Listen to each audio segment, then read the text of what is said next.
Jemaah sekalian yang dimuliakan Allah Subhanahu wa taala, saat ini kita sudah hampir pertengahan lewat bulan Dzulqa'dah.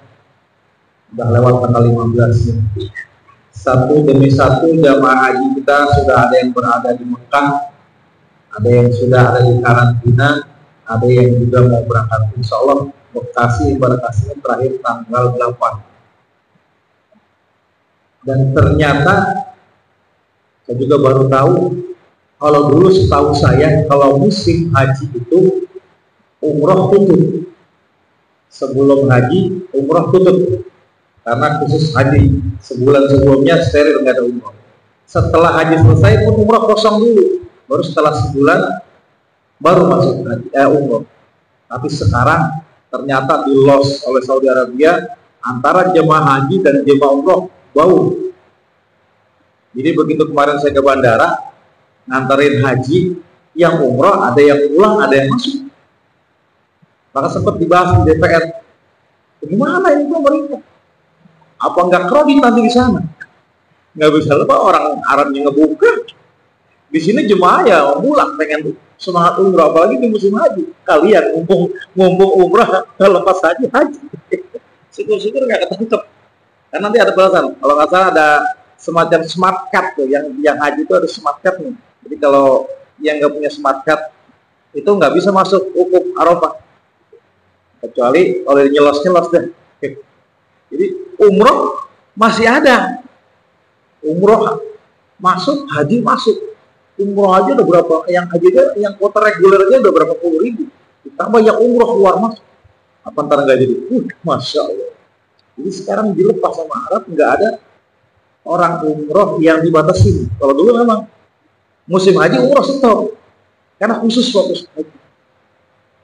Ntar sebulan setelah haji selesai baru umroh masuk. Orang kemarin teman saya bulan pulang haji yang umroh udah masuk, masih di Madinah ketemu udah umroh masuk. Jadi memang di los.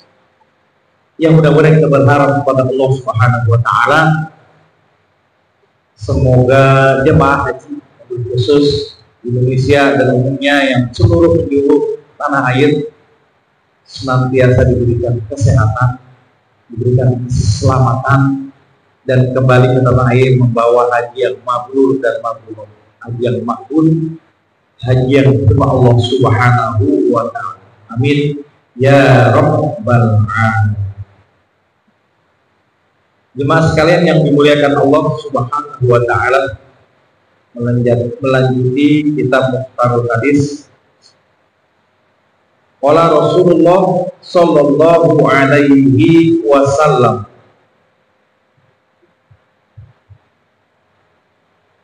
hadis yang ke-13, atani atin min rabbi fa ahbaroni, telah datang kepadaku utusan Allah, tidak lainnya ini malaikat Jibril alaihi salatu wasallam, Nabi Rasulullah sallallahu alaihi wasallam, akhbarni, mengabarkan kepadaku, annahu man mata min ummati la yusyrik billahi syai'an dakhalal jannah.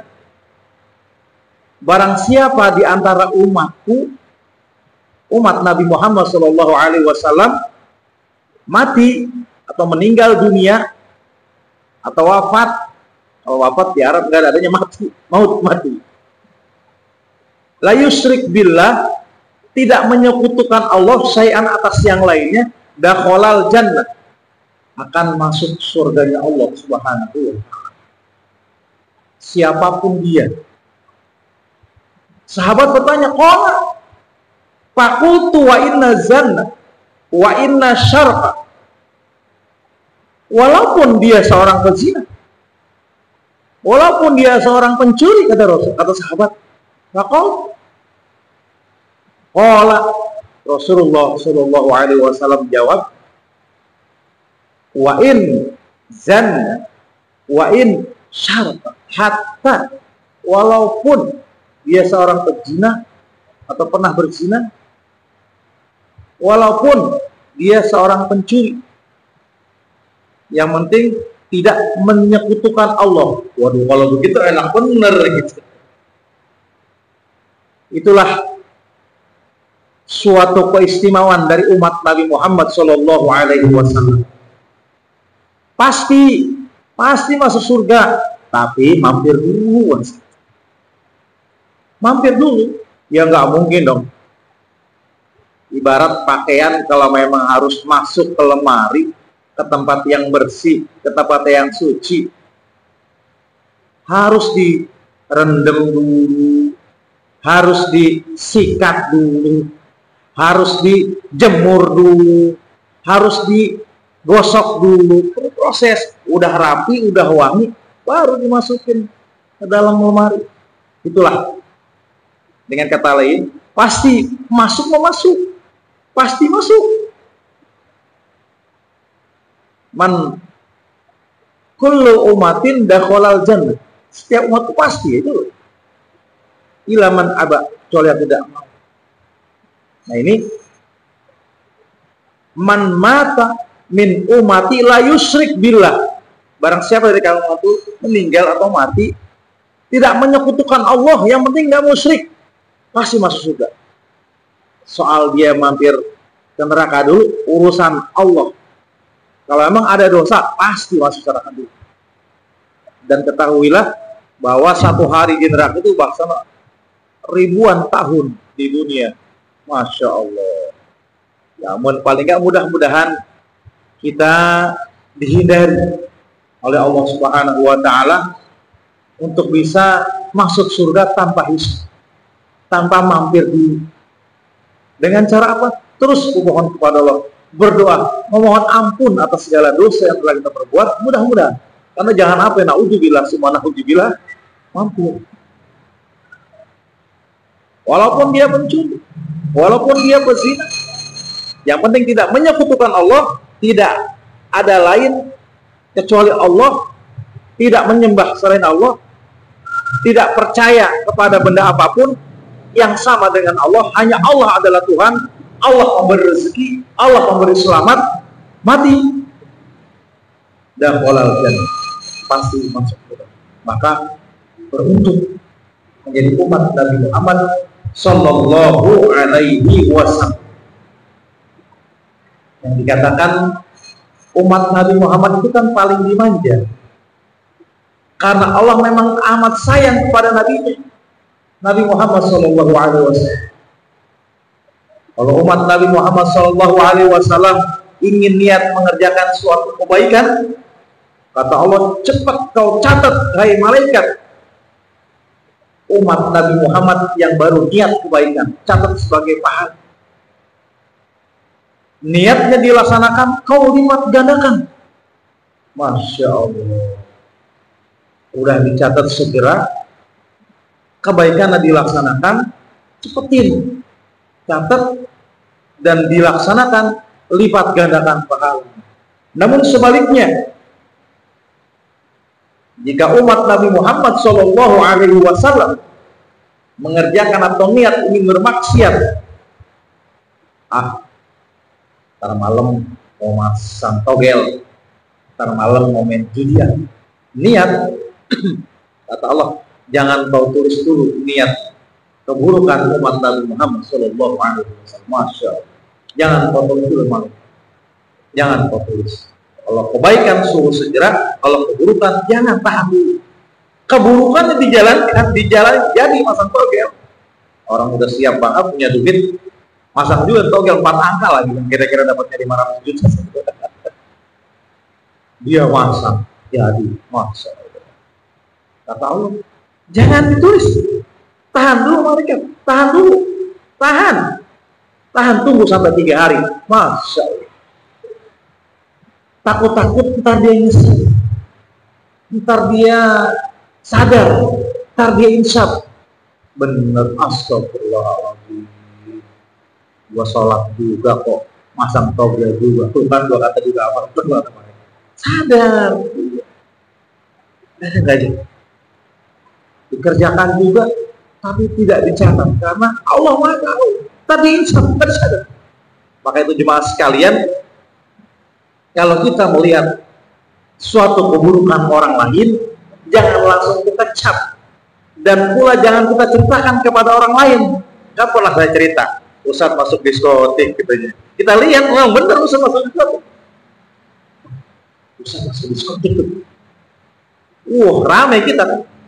Pabrik figur. Bukan sangka Ustaz masuk diskotik gitu. Ngomong satu orang, orang ngomong orang lagi. Ternyata tuh Ustaz memang kepengen juga kali kesepak. Pengen masuk, baru masuk disambut oleh wanita-wanita penghulu, langsung kaget kok istighfar, pulang sujud minta ampun kepada ampun ya Allah, ampun. Masya Allah. Allah Maha Pengampun, langsung ngampuni karena memang sadar. Tapi yang ngomongin masih ayo aja masih ngomongin ya Allah. Ustaznya sudah minta ampun sama Allah, sudah diampuni. Karena sadar, iya, gue nyeramahin. Tapi gue di sini astagfirullah. Ampun ya Allah, sampai nangis di Pak Ustaz, ampun ya Pak Allah SWT. Yang lihat masih gosip. Ustaz masuk diskotik, orang ngobar lagi, jabar lagi. Karena itu Allah yang maha menutupi aib seseorang. Kita kalau punya aib, nah bahkan Nabi ngajarin jangan suka dibuka. Yang udah Allah tutupin, tutup paling dalam. Jangan dibuka. Kita kan kadang bangga. Tahu nggak? Malah ngajak orang kagak tahu kita kasih tahu. Malam minggu kemarin gue jalan sama si Anu. Gue lagi nanya. Dia buka. Dan Allah tutupin. Malam minggu kemarin gue jalan sama cewek. Dia buka. Padahal itu aib. Itu suatu maksiat. Yang tadinya orang kagak tahu karena Allah tutupi, dia yang buka. Apalagi aib sendiri jangan coba-coba kita, apalagi membuka aib orang. Maka dari jemaah sekalian yang Allah Subhanahu wa Ta'ala,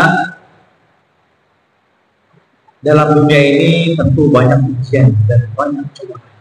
Semua masing-masing ada ujiannya, semua masing-masing ada cobaannya, tergantung kadar keimanan. Laksana makin tinggi pohon meranjut ke atas, anginnya makin besar, dan makin rendah, anginnya makin kecil, siap-siap diinjak. Yang di atas cobaan makin besar, yang di bawah pun sama. Emang gak kena angin, tapi ya siap-siap diinjak. Namanya di bawah. Untuk itu mudah-mudahan dengan istiqomahnya kita menuju taklim, paling tidak ada kewajiban yang telah kita laksanakan. Gugur tatkala menghadap Allah, umur yang diberikan telah kita manfaatkan sebaik-baiknya, yaitu thalabul ilmi. Karena merupakan kewajiban dari Allah, sudah kita laksanakan.